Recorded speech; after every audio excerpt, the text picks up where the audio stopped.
Thanks for Kali. Yeah, thanks for Kali and Yanis having me here. And actually, I really enjoy my visit, and I have lots of opportunity to talk with very different people. And now I just want to share some view about my thinking, and also some discuss with many others about what's the future for control engineering. And part of the talk I was giving to our government research council. They invited me to give a 1 hour talk about my view on the future of control engineering and what we should do to work with other people. So this is actually a part of my talk today. Because I think it's difficult lecture because the public lecture you don't know people's background, but maybe a lot of people didn't know a lot about control. Something I talk here, you feel, oh, I already knew that. But if this is the case, please forgive me. So the Loughborough, and some people ask me, and I just review here and where we are. And the location of that is quite the middle of in England. Is about 1 hour and 15 minutes train from London. It's not very far away. So you're welcome to visit me in the future. Okay, so that's it. It's a small town, it's a market town, it's a university town, basically. So this is my some area I'm working in, and I give you some flavor of what I'm doing there. But this is not sure how to make them useful.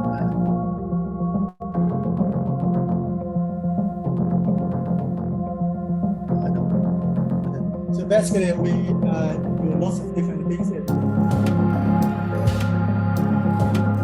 About UAVs,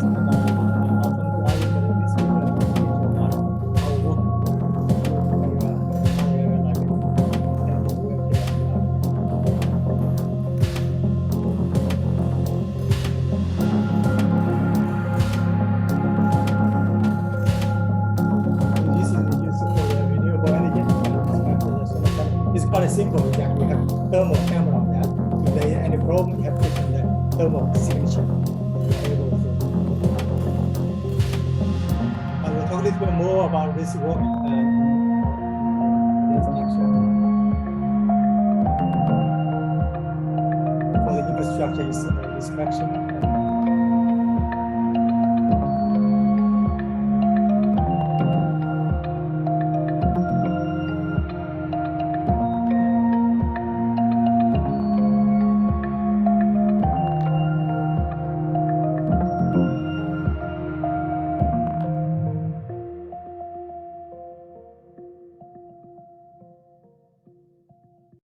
Okay, so this is just a background about what we are doing, and so not everything, and also not all the work done by me, because I have a larger group behind me.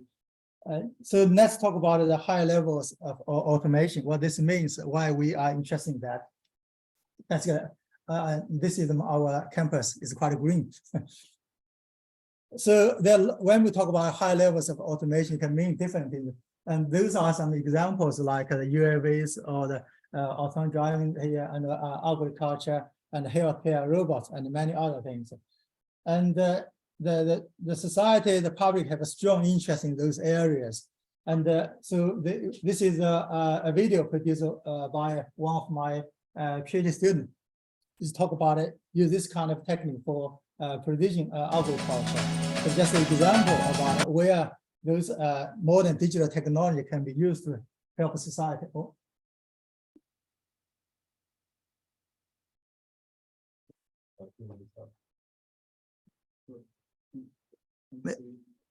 Should I?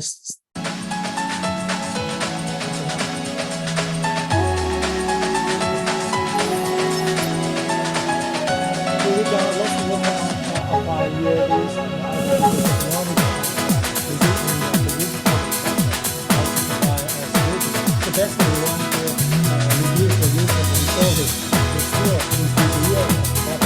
This is include a lot of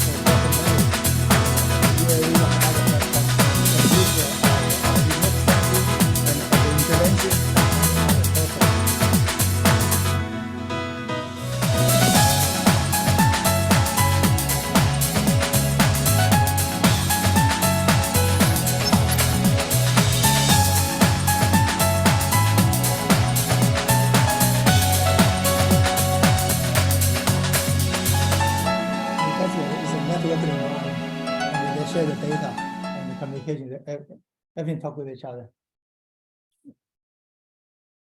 So there is a high aspiration about the high levels of autonomy. Why we are interested in that?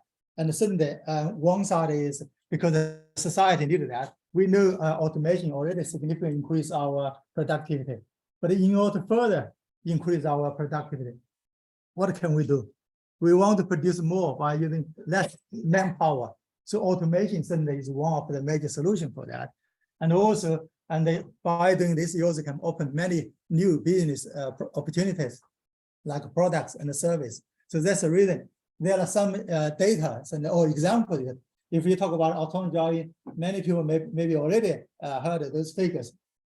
You have 1.25 million people killed on road every year, and 20 to 50 million people injured.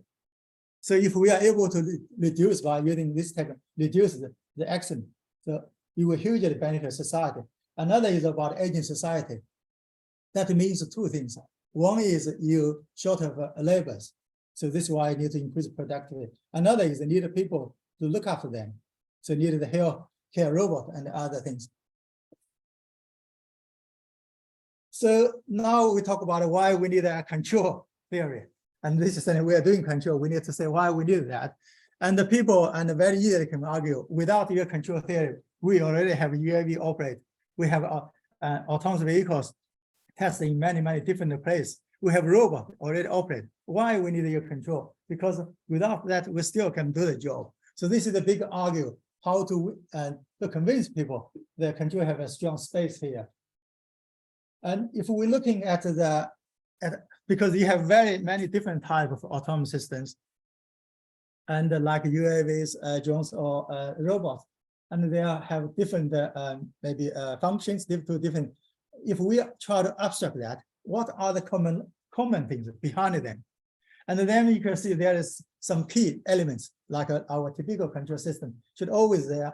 And one side, for example, we have a physical system or virtual system. If you do the auto trading, the share market, and you have sensing, you have a perception, try to understand what's happening there. You have decision making or control function there, and then you apply your actions on the system.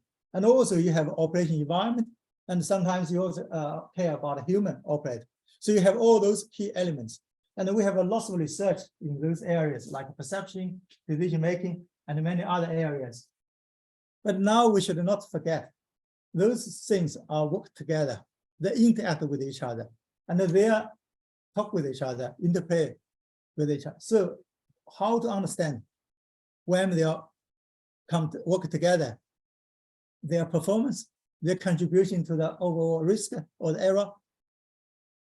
And in our view, there are those key like functions, they connect with each other through feedback.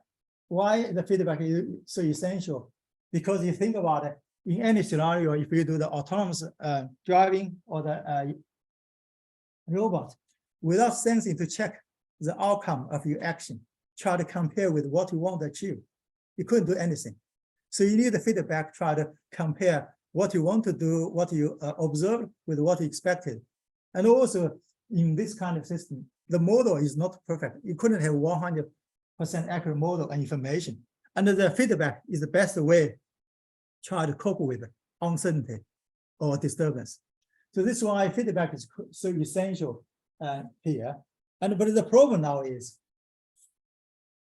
we don't have a good theory try to answer if we have an AI-enabled function in this loop, how they're going to interact with others.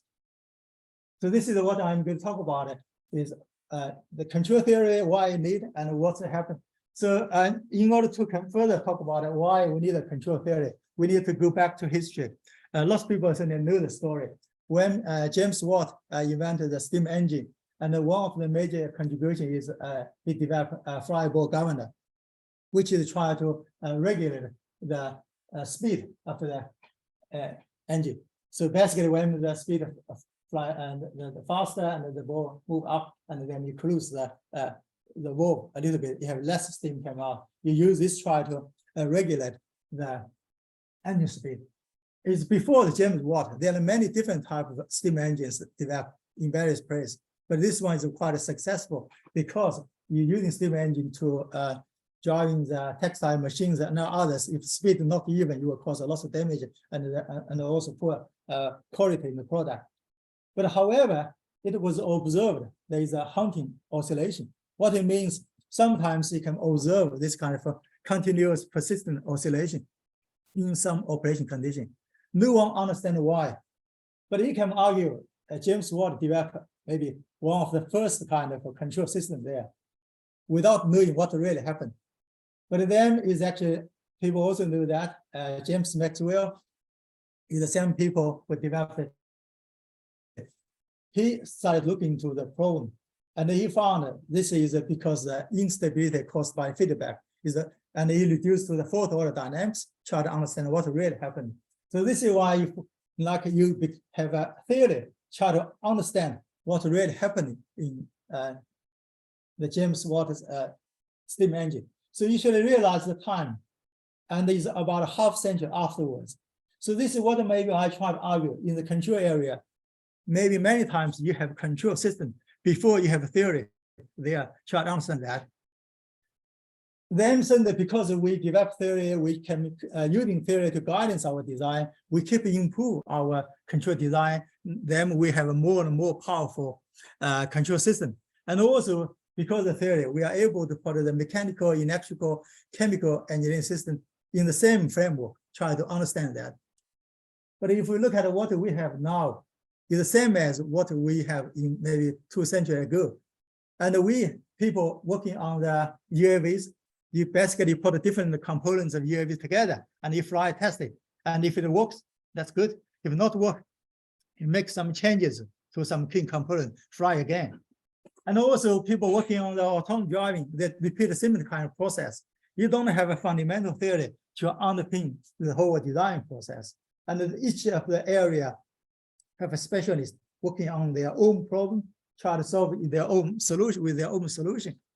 So this is what we really want to do, like, can we develop maybe the future control generation to enable this kind of high levels of automation as the current control theory we have for the current control system in industry.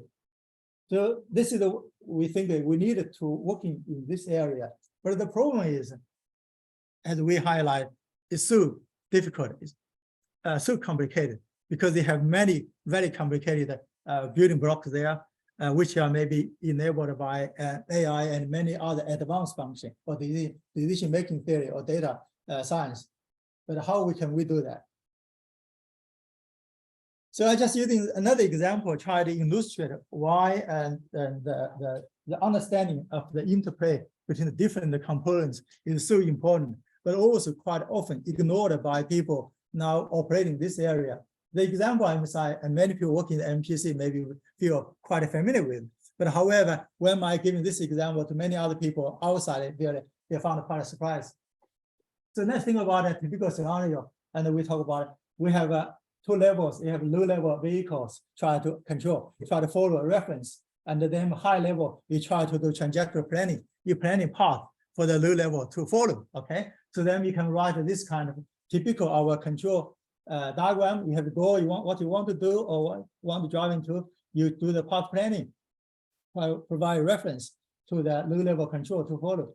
If I at a high level, we simplify, just put them together, and we do that, for example, using the optimization, try to find the optimal path. So this is let's see how this will happen. And suppose in this case, the goal is quite simple. We want to drive a robot from any place, go back home, the homing function, try to go back home. And then the cost function is quite simple, because because x squared y squared basically is the distance to the origin. Okay, because for this one you have 2 states and x y position. And then what is it? Okay, well, I want to minimize this, try to find the best control action, make my robot or vehicle go back home as quick as possible. So this is why I try to minimize this function. Suppose this is the simplified dynamics of that. Then you see what happened. You do the optimization, you apply the control action to that, and then we do the optimization again and apply control action to that. This is what happened. So it didn't come to the origin, and it moved away from that. And the new one, many people don't understand that. Why? Because every time what we will try to do is try to minimize the distance, the next time distance to the origin as small as possible. So some people will is actually challenging me, say, okay, maybe for this particular system, there's no control is able to driving the vehicle or robot to the origin. But actually, this is not true. We can develop some very simple strategy, can drive the vehicle or robot to the origin. So this is a kind of thing. So maybe it's not new from our control point of view. It's because the interaction between the optimization loop and the system dynamic through the feedback. Every time we try to optimize a cost function, but it's too short-sighted, and we apply the action which is actually interfere with the original physical dynamics, and this carbon is actually make it happen. This is a typical feedback problem. So this is just one example, try to demonstrate, because the scheme I talk about is actually applied to many, many different systems. And for the chemical engineering, you also have the high level to the planning and the real-time optimization planning, low-level control, try to follow the planning. There are so many other examples in the robot, in the vehicle, they do that without realizing the possible danger you might have. But also, I should say, those things not happen all the time. It's very rarely happen, but it do happen. So the question is, how can we stop it to happen?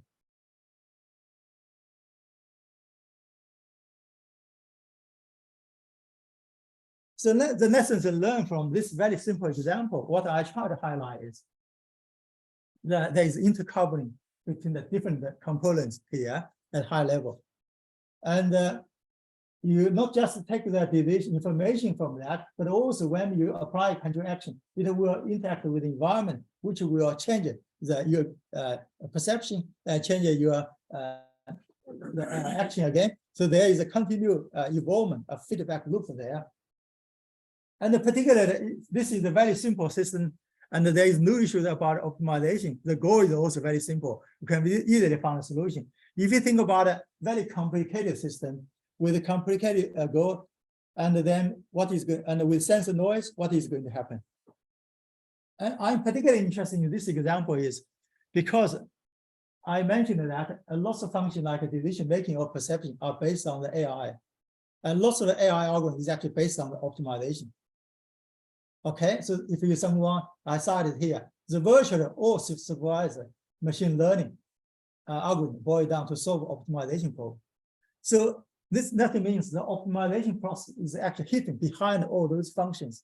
If we don't understand this optimization process, what they're going to do for the data we connected, they will going to damage the whole system. So that means if we do it correctly, we need to guidance the people working on the AI side in this block, how to develop AI algorithm with the proper properties or attributes we need in order to ensure the whole system have safety or stability. So that's the key things why I'm interested in this particular simple example, try to highlight something, because essentially it's an interaction between optimization and the physical system. So good feedback.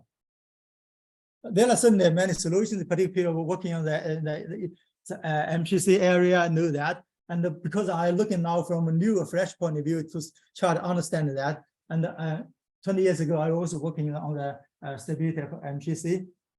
And now exactly I come back, try looking into this issue again, and we develop some new theory of that. So there are some methods we are able to mitigate the risk.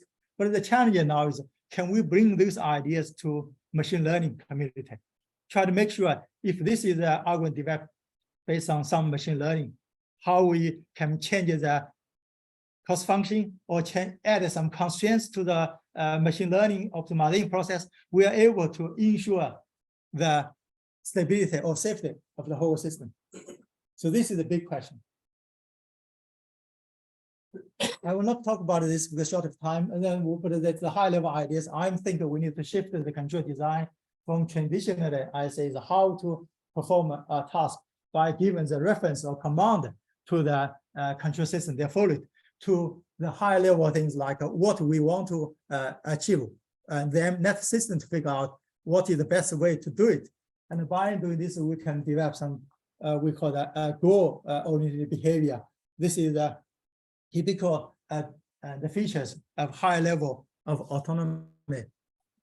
So we'll not talk about this, and then talk about another things we do in this framework is called dual control for exploitation. So that means what we try to talk about here is we understand that when we have a perception, we will make a decision based on our perception, okay? But however, we also need to understand when we take any decision on the physical system, it will interact with the environment. The environment will change our belief, okay, change our perception. So there is a coupling between them. It's not just a one direction. It's a perception changes the decision. Decision also changes perception. So this is called a dual control, because it's not only a concern about how to use decision making to achieve the goal, but also understand how decision making will help us to understand the unknown environment or uncertainty of our environment. So let's say I'm using a self-optimization as an example, try to illustrate this idea. The self-optimization thing is quite simple, because you think about if I have an autonomous system, I want to operate in an unknown environment, then no matter what happens, we always can maintain a best possible performance. So what is best possible? Could be in terms of productivity or efficiency, whatsoever. But this is what you want to achieve, okay? So there are many examples. For example, in the wave energy or renewable energy, you want to harvest as much as possible power, no matter what kind of ocean conditions you have. And the same is for the solar farmer. Whether the weather condition changes, you always have maximized that. The same is also true for autonomous driving. For example, if you want to have autonomous emergency braking, you want to have a shortest possible distance to stop your vehicle.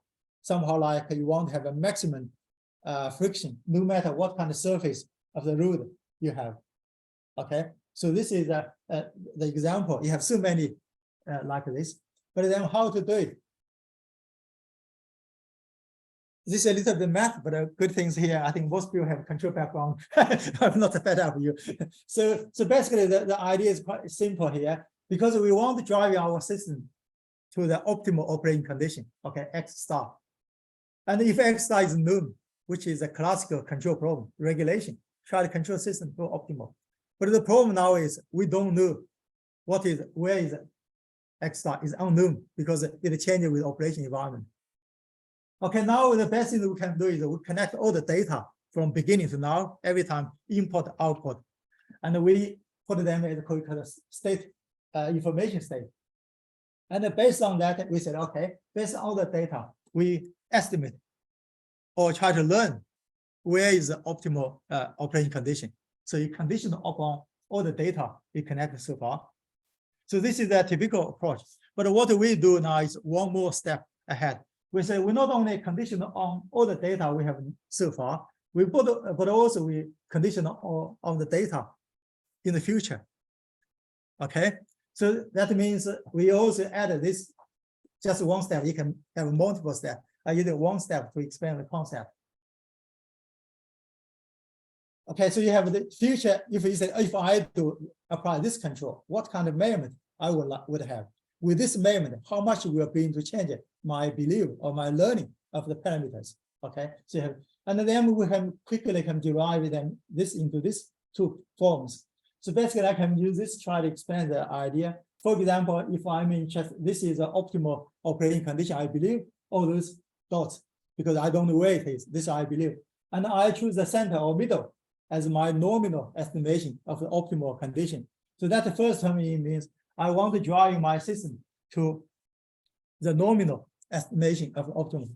But you also have the second term, which is the variance of this one, like a radiance of this size, is try to quantify the level of uncertainty of this estimation. If the area is larger, then this estimation is not reliable. If the area is much smaller, then it's much more reliable. Okay, so now you have second term is the variance basically. So when the total cost function now consists of two terms, one is related to our control objective. You want to do something or try to move your system to the optimal operating condition. But another one is associated with the uncertainty, the information game.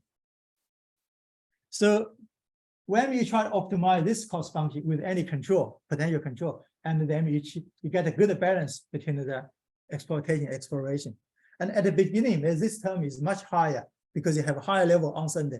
Now, the main purpose is not try to driving your system to the believed optimal condition, but try to reduce the uncertainty of this belief by explore the environment more.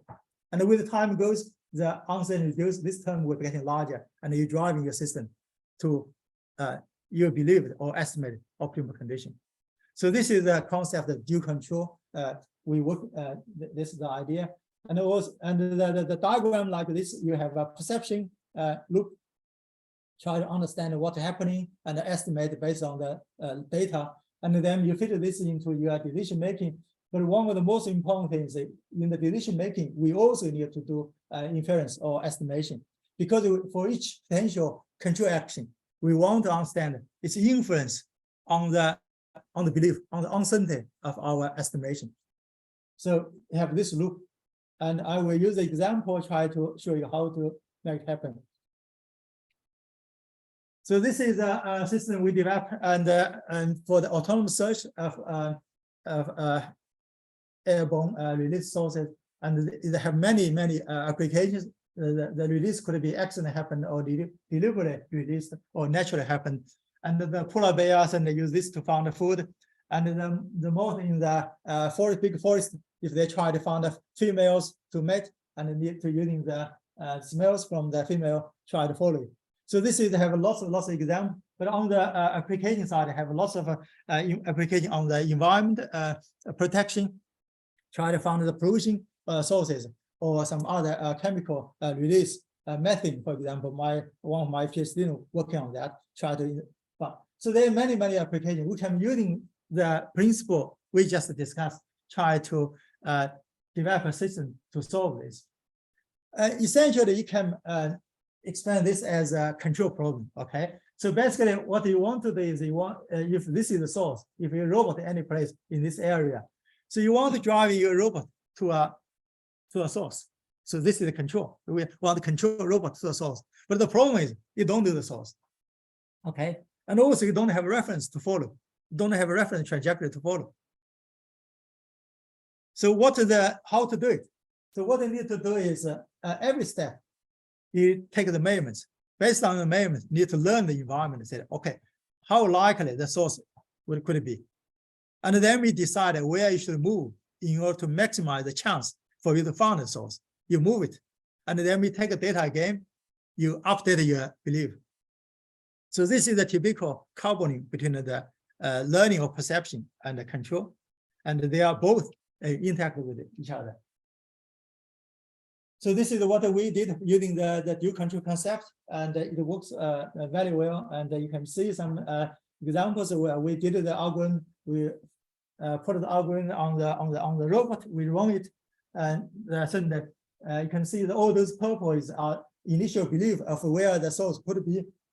The robot have chemical sensors on that. This is source. You can see just try to follow. So every time the trajectory will be different because all those the prongs are random and the wings are random, because this is not about the unknown source location, but also about the unknown environment, because the dispersion heavily influenced by the wind direction and the speed, and also the particles property, the temperature, so on. So what it means, you need to develop a control system which is able to cope with unknown target and also unknown environment. And also we did this on the UAV. As you said, we have done lots of work on the UAV. We not just stop on the theory, and we just after we did that, we implement on the UAV. We also have some industrial scale test on this kind of system. So this is a chemical prompt, and then you can use this in training firefighter. So firefighter college, they have lots of areas we are able to do the experiment. That we pretend that there is a leakage on the someone died, for example. Not true, real person. So then we aircraft can fly, then try to follow it, and then autonomously do the search, then try to map in the area to see where are the chemicals, and then by using the principle I just explained. So basically, this is the communication source. And also, we have another test which is on the car involving accident. Maybe there are some leakage of petrols, and people first respond won't move. You can send a UAV order to there. They can check the sign. You can do if there is any leakage of petrols or diesel, and then we can mitigate the risk. So this is the experiment we did. We don't have time. And also we apply the same principle to renewable energy. I mentioned that for the solar farm, the idea is try to maximize the energy generated as much as possible. But however, its optimal operation condition, basically the voltage of the inverter to the grid is actually changing with the temperature and the solar insulation. And then we need to design a system, no matter what kind of change of weather condition, you always have a maximum power generated. So it's called a maximum power point tracking. You always can. So we are able to follow that pretty well. So not surprised, the idea here is very close linked with reinforcement learning or learning, the machine learning area. And there are some parallel comparison between them. I don't think I have time to talk about this. And if someone interested, we can talk after the meeting. But basically, what I try to say here, we develop a complementary approach to reinforcement learning. The approach we did, we feel is more suitable for control or the real physical involved the system rather than just a simulation. And I just using the, for example, very simply, I just use the autonomous search as the example, try to give you some idea what's the difference between those two approaches. For example, this is the dispersion. This is the source. This is the dispersion. If we want to have an autonomous search strategy using reinforcement learning, we need to have this kind of scenario set up. Then we run it many times, and then learn what is the optimal policy at each location. Okay, then try to do that. But in the real life, if something happens, you don't have this environment for you to train it many times before you are able to deploy your the robot or UAV in that field. Okay, first. Second is even you training this optimal solution for this environment, but in the other time, the wind direction and the speed are different. The particles or temperature are different. And your optimal strategy, you training from reinforcement learning is not optimal anymore. How can we deal with that? So in our approach, we don't need to have all the information. We just put the robot in the environment, it automatically try to find the source based on the sensing and the learning capability. So that's just a high level thing, but there is more detail about that in my paper about it. But the more interesting thing is, I'm not sure is anyone here or online know the active inference in neuroscience. Maybe no. Yeah, and I do talk with a colleague in the KTH and from robotics and cognitive group. They do know this. They're also using active inference. Basically, it's based on they call the free energy principle in the neuroscience. The Carl Friston developed this theory is quite very popular. You try to understand the human and animals' intelligence. They talk about three things interconnect with each other: perception, learning, action. They are for the human or animals, they are intact. So that he tried to use this one is very ambitious, try to unify all the brain theory. Okay, so so this is his ambition. Is actually what we found out. His theory is very close to the due control we talk about. Okay, and I have a long conversation with him. He invited me to give a talk to the neuroscience group. I never talk with any people in the medical school. So, and I also invited me to give a talk on the human brain conference about So we both believe we converge into quite a close area to try to understand the intelligence. And if someone interested, I do write a paper about the link between those two. And before I publish this paper, I send the paper to him. Please review the paper, make sure I fully understand your theory and also understand the relationship between those two. And he suddenly read that and agree with what I said. But the idea is quite similar. So now you can see we are able to do something very interesting, quite similar to natural environment. So come back to the talk. The key thing that I want to say here is, without a good understanding of the interaction between the key components involved in high levels of automation, we are going to have big trouble in the future. Lots of things is quite rare, but it will happen.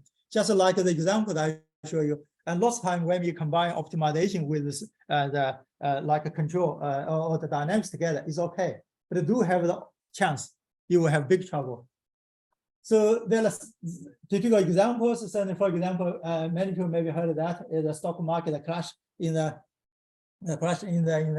States because AI enabled automatic trading caused this trouble, and then some other examples. What maybe my message is, if we don't do it carefully, you will see those things more and more often. We need to have a good understanding before we push too much about high levels of automation. And now we lack of theory to understand what really happened. And this is actually also reflected in some recent report about this. No good can come up from autonomy without proper assurance. If we don't have solid analysis and design tools for that, and we just try to push things like a healthcare robots or the autonomous driving and other things too quick, we will create a society full of risk. So this is the best message. We need a theory to try to underpin that. Certainly, there are lots of people working on the validation side, but we need to make sure, at least from design stage, the system is reliable, is safe. So basically, try to wrap what I said. I feel the control still have a strong place in the future for high levels of automation. But the problem is our control theory is not up to the job. And I knew lots of people and working in the area like Kali and others to work in this, push this. And the other day we talk about, for example, and the task getting more complicated. People maybe have to using terminological or other language try to describe the task. But the overall things they need some new formulation, new theory, or new tools to help us to understand that, to come up some solid design process to ensure the safety. It is a long way to go, I feel, but just this is my feeling. Okay, thank you.